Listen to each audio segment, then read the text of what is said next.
কোনো কোনো বিশ্লেষণ বলে আমরা ক্ষমতায় চলে গিয়েছিলাম, আমাদেরটা কেড়ে নেওয়া হয়েছে। একজন উপদেষ্টা, তার কথা যদি সত্যি হয় তাহলে এটা প্রমাণিত সত্য, আমাদের বিজয়কে পরিকল্পিত ষড়যন্ত্র করে চক্রান্ত করে ছিনিয়ে নেওয়া হয়েছে।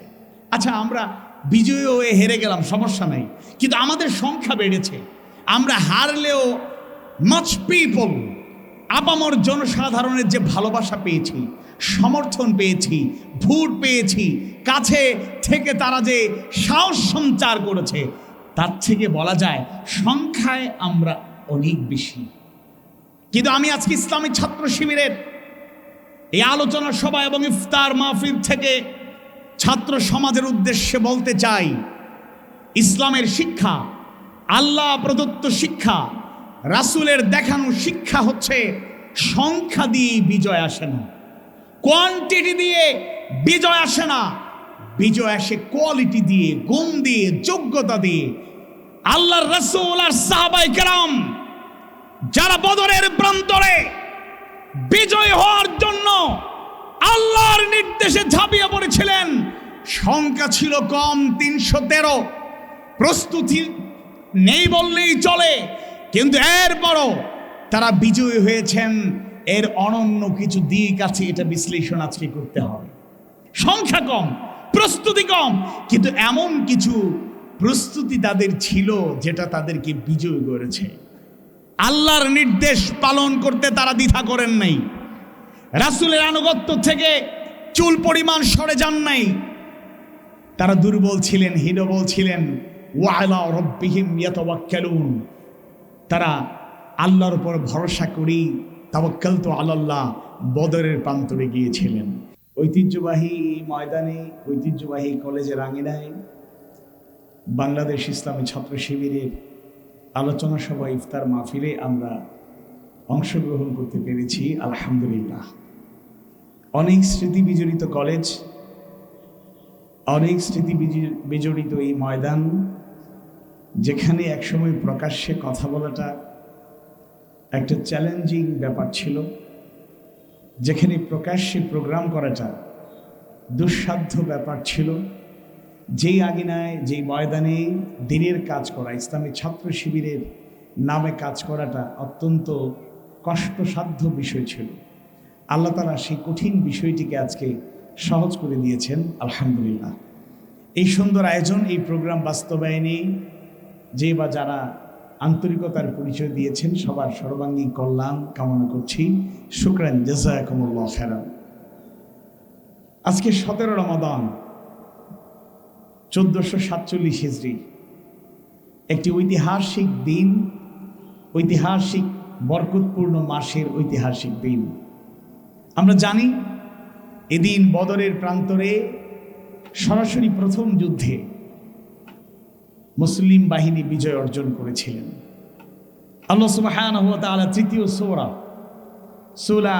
সূরা আলে ইমরানের 123 নম্বর আয়াতে কারিমায় জানিয়ে দিলেন, স্মরণ করিয়ে দিলেন, ওয়ালাকাদ নাসরাকুমুল্লাহু বিবাদরিন ওয়া আনতুম আযিল্লাহ।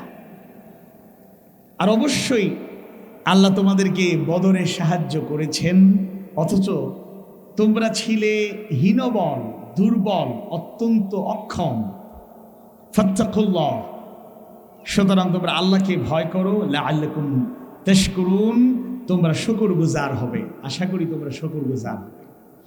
এই আয়াতে কারিমা থেকে পরিষ্কার, এবং মুফাসসিররাও বক্তব্য রাখেন যে হীনবল ছিলাম আমরা, মুসলিম বাহিনী দুর্বল ছিলাম। এর ব্যাখ্যাটা কি? আসলে বদরের প্রান্তরে সিদ্ধান্ত আসার পরে যোদ্ধাদের সংখ্যা ছিল বড়ই কম, 313। আরো কিছু বর্ণনা আছে 313। আর অপরদিকে ওরা ছিল সহস্রাধিক, হাজারের উপরে। যুদ্ধ সামগ্রী বলতে অতীব সামান্য কিছু জিনিস ছিল, 2টি ঘোড়া আর 70টি উট ছিল, যেটা ওদের তুলনায় কিছুই না। এত দুর্বল, এত উইক, যুদ্ধের প্রস্তুতি নেই বললেই চলে, এমন একটি যুদ্ধে আল্লাহ সুবহানাহু ওয়া তাআলা মুসলমানদেরকে বিজয়ী করেছেন, আলহামদুলিল্লাহ। আজকে বদর দিবসের এই আলোচনায় আমাদেরকে সিদ্ধান্ত নিতে হবে এবং এই চিন্তাটা মাথায় রাখতে হবে। আমরা ক্ষমতার কাছাকাছি এবং কোনো বিশ্লেষণ বলে আমরা ক্ষমতায় চলে গিয়েছিলাম, আমাদেরটা কেড়ে নেওয়া হয়েছে। একজন উপদেষ্টা, তার কথা যদি সত্যি হয় তাহলে এটা প্রমাণিত সত্য, আমাদের বিজয়কে পরিকল্পিত ষড়যন্ত্র করে চক্রান্ত করে ছিনিয়ে নেওয়া হয়েছে। আচ্ছা, আমরা বিজয়ী হয়ে হেরে গেলাম, সমস্যা নাই, কিন্তু আমাদের সংখ্যা বেড়েছে। আমরা হারলেও মাচ পিপল, আপামর জনসাধারণের যে ভালোবাসা পেয়েছি, সমর্থন পেয়েছি, ভোট পেয়েছি, কাছে থেকে তারা যে সাহস সঞ্চার করেছে, তার থেকে বলা যায় সংখ্যায় আমরা অনেক বেশি। কিন্তু আমি আজকে ইসলামী ছাত্র শিবিরের এই আলোচনা সভা এবং ইফতার মাহফিল থেকে ছাত্র সমাজের উদ্দেশ্যে বলতে চাই, ইসলামের শিক্ষা, আল্লাহ প্রদত্ত শিক্ষা, রাসূলের দেখানো শিক্ষা হচ্ছে সংখ্যা দিয়ে বিজয় আসে না, কোয়ান্টিটি দিয়ে বিজয় আসে না। বিজয় আসে কোয়ালিটি দিয়ে, গুণ দিয়ে, যোগ্যতা দিয়ে। আল্লাহর রাসূল আর সাহাবায়ে কেরাম যারা বদরের প্রান্তরে বিজয় হওয়ার জন্য আল্লাহর নির্দেশে ঝাঁপিয়ে পড়েছিলেন, সংখ্যা ছিল কম, 313। প্রস্তুতি নেই বললেই চলে, কিন্তু এরপরও তারা বিজয়ী হয়েছেন। এর অনন্য কিছু দিক আছে, এটা বিশ্লেষণ আজকে করতে হবে। সংখ্যা কম, প্রস্তুতি কম, কিন্তু এমন কিছু প্রস্তুতি তাদের ছিল যেটা তাদেরকে বিজয়ী করেছে। আল্লাহর নির্দেশ পালন করতে তারা দ্বিধা করেন নাই, রাসূলের আনুগত্য থেকে চুল পরিমাণ সরে যান নাই। তারা দুর্বল ছিলেন, হীনবল ছিলেন। ওয়া আলা রাব্বিহিম ইয়াতাওয়াক্কালুন, তারা আল্লাহর উপর ভরসা করি তাওয়াক্কালতু আলাল্লাহ বদরের প্রান্তরে গিয়েছিলেন। তাই সংখ্যা বেশি থেকে আনন্দিত হওয়ার কিছু নাই, আত্মতৃপ্তিতে ভোগার কিছু নাই। বদরের চেতনাকে লালন করে আজকে ইসলামী ছাত্র শিবির, ছাত্র জনতাকে সিদ্ধান্ত নিতে হবে। সংখ্যা বাড়লে আল্লাহর শুকরিয়া, কিন্তু সংখ্যা যদি কমও থাকে, আমাদের সমর্থন যদি আরো কমেও যায়, আর আমরা যদি ঈমানি দৃঢ়তায় মজবুত অবস্থানে থাকি, আল্লাহর উপর ভরসা থাকে, আল্লাহর আদেশ নিষেধ গ্রহণ এবং বর্জনে আমরা যদি ঐক্যবদ্ধ থাকি, সক্রিয় থাকি, রাসূলের আদর্শকে উসওয়ায়ে হাসানা হিসাবে গ্রহণ করে যদি সামনে এগিয়ে যাই, এই মজবুত ইমানদারদের বিজয়কে পৃথিবীর কোনো শক্তি কখনোই পরাজিত করতে পারবে না। সেই চেতনাকে শানিত রেখেই আমাদেরকে এগিয়ে যেতে হবে। সম্মানিত ভাইয়েরা, রমাদান মাস আমরা পেয়েছি, একটি গুরুত্বপূর্ণ মাস। আমি ছাত্র জনতাকে আহ্বান জানাতে চাই, অনেক নতুন রোজাদারও এখানে আছেন, কেউ তরুণ রোজাদার কয়েক বছর থেকে রোজা রাখছেন। আমি আপনাদের কাছে অনুরোধ রাখতে চাই, রমাদান আসে, রমাদান চলে যায়, এক মাস সিয়াম সাধনা করি, আবার গ্যাপ হয়ে যায়, কিন্তু আমাদের জীবনে কাঙ্ক্ষিত সফলতা, চূড়ান্ত বিজয় এবং সৌন্দর্য আসে না। আমরা প্রকৃত মুত্তাকি হতে পারছি না, আমরা প্রকৃত মুমিনার কাতারে শামিল হতে পারছি না। এজন্য আমি আপনাদের কাছে আহ্বান জানাতে চাই, কিভাবে রোজা রাখলে আমরা প্রকৃত রোজাদার হতে পারবো, কিভাবে রোজা রাখলে আল্লাহ সন্তুষ্ট হবেন, কিভাবে রোজা রাখলে মুত্তাকি হওয়া যায়, কিভাবে রোজা রাখলে আমাদের জীবন পরিবর্তন হবে, আত্মশুদ্ধি হবে, জীবনে র্যাডিক্যাল চেঞ্জ আসবে, দুনিয়াতে শান্তি লাভের জন্য আমরা উপযুক্ত হব, আখিরাতে মুক্তি পাওয়ার উপযুক্ত হব। রাসূল সাল্লাল্লাহু আলাইহি ওয়াসাল্লামের সেই হাদিস আশা করি আপনাদের সবার জানা।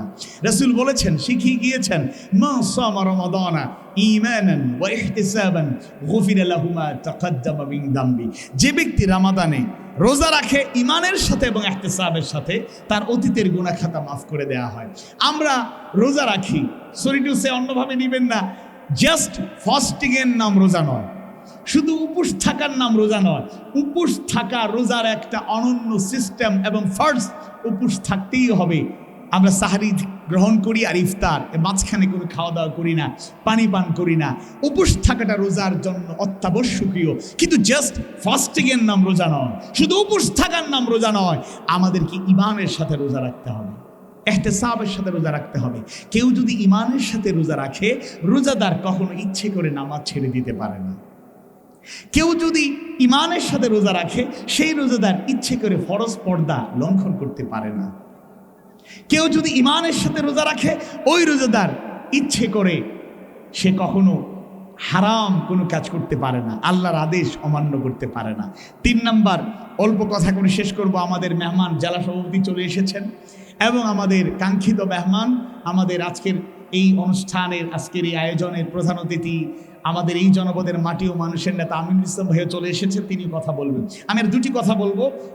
3 নম্বর কথা এবং শেষ কথার আগের কথা আমি অনুরোধ করতে চাই, সেটা হচ্ছে এই কোরআন নাজিলের এই মাসে আমরা যেন কোরআনের প্রকৃত অনুসারী হতে পারি। শাহরু রমাদানিল্লাযী উনজিলা ফীহিল কোরআন হুদাল লিন-নাসি ওয়া বাইয়িনাতিন মিনাল হুদা ওয়াল ফুরকান। কোরআন নাজিলের মাসে কোরআন থেকে হেদায়েত নেওয়ার জন্য যেন সিদ্ধান্ত নিতে পারি। কোরআন নিয়মিত পড়ব, অধ্যয়ন করব, বুঝব, মানব, প্রচার প্রসার প্রতিষ্ঠায় অগ্রণী ভূমিকা পালন করব। 4 নাম্বার এবং সর্বশেষ কথা বলেই আমি শেষ করতে চাই, সেই কথাটি হচ্ছে আজকে বড়লেখা ডিগ্রি কলেজের ছাত্র সমাজকে দাওয়াত করা হয়েছে। বাংলাদেশ ইসলামী ছাত্র শিবিরের পক্ষ থেকে আপনারা দাওয়াত পেয়ে এসেছেন। বাংলাদেশ ইসলামী ছাত্র শিবির নিঃসন্দেহে অনেকেই মনে করতে পারেন এটা একটি রাজনৈতিক ছাত্র সংগঠন, কিন্তু আমরা বলবো নিছক রাজনীতি করা ইসলামী ছাত্র শিবিরের লক্ষ্য নয়। হ্যাঁ, ইসলামী ছাত্র শিবির রাজনীতি করে। কোন রাজনীতি করে? আল্লামা শহীদ হাসান আল বান্না রাহিমাহুল্লাহর ভাষায় একটু মিলিয়ে যদি বলি, আমরা কি রাজনীতি করি, শিবির কি রাজনীতি করে? We call you to the teaching of Islam, to the guidance of Islam, to the rules of Islam, to the way of Islam, to the culture of Islam. If this means politics to you, then this is our politics.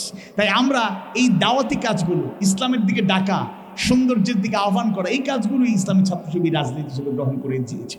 আমি ছাত্র সমাজের কাছে আহ্বান জানাতে চাই, আসুন ইসলামী ছাত্র শিবির মহান যে লক্ষ্যকে সামনে রেখে, টার্গেটকে, মিশন এবং ভিশনকে সামনে রেখে আপনাদেরকে নিয়ে এগিয়ে যেতে চায়। আসুন তার সাথে একাত্মতা পোষণ করি। 54 বছরে এখনো আমরা সুখী, সমৃদ্ধ, নিরাপদ একটা বাংলাদেশ পাইনি। 12 ফেব্রুয়ারি নির্বাচনের পরও পরিবর্তনের আলামত দেখা যাচ্ছে না। গাঁওর ভাষায় হয় যেই লাউ ও হদু। ফ্যাসিস্টটা পালিয়ে গেল, কিন্তু ফ্যাসিস্টদের সেই পদচিহ্ন এবং তাদের তৎপরতা রয়ে গেল। আজকে আমি শেষ আহ্বান জানাতে চাই, আজকে ছাত্র সমাজকেই জেগে থাকতে হবে, জেগে উঠতে হবে এবং জাগ্রত থেকে ভূমিকা রাখতে হবে। 24 জুলাই, 36 জুলাই, 5 আগস্ট 2024 ছাত্র জনতার কারণে নতুন বাংলাদেশ গড়ার সুন্দর সুযোগ আমরা পেয়েছি। আমরা আশা করেছিলাম একটি সুখী, সমৃদ্ধ, ইনসাফপূর্ণ সমাজ আর রাষ্ট্র আমরা পেয়ে যাব, কিন্তু আমরা ষড়যন্ত্রের কাছে আপাতত পরাজিত। তবে পরাজয়টা আর স্থায়িত্ব পাবে এটা আমরা বিশ্বাস করি না। আমরা প্রত্যয় ঘোষণা করতে চাই, ছাত্র সমাজ যদি সক্রিয় থাকে, আল্লাহর উপর ভরসা করে, আদর্শ ঠিক রেখে, দেশের জন্য, মানবতার জন্য যদি সাহসী সিদ্ধান্ত নিয়ে দাঁড়িয়ে যায়, কোনো অপশক্তি দেশকে পেছনের দিকে ঠেলে নিতে পারবে না ইনশাআল্লাহ। আসুন ঐক্যবদ্ধ হই, সুদৃঢ় হই, বদরের চেতনা থেকে, প্রেরণা থেকে শিক্ষা গ্রহণ করি। রামাদানের সিয়াম সাধনা যেন সার্থকতায় রূপান্তরিত হয়, কোরআনের আলোকচ্ছটায় যেন জীবনটা আলোকিত হয় এবং বাংলাদেশ ইসলামী ছাত্র শিবিরের লক্ষ্য উদ্দেশ্য কর্মসূচি যেন সফলতার দ্বার প্রান্তে পৌঁছে আল্লাহ তাআলা কবুল করুন। শুকরান জাযাকুমুল্লাহ।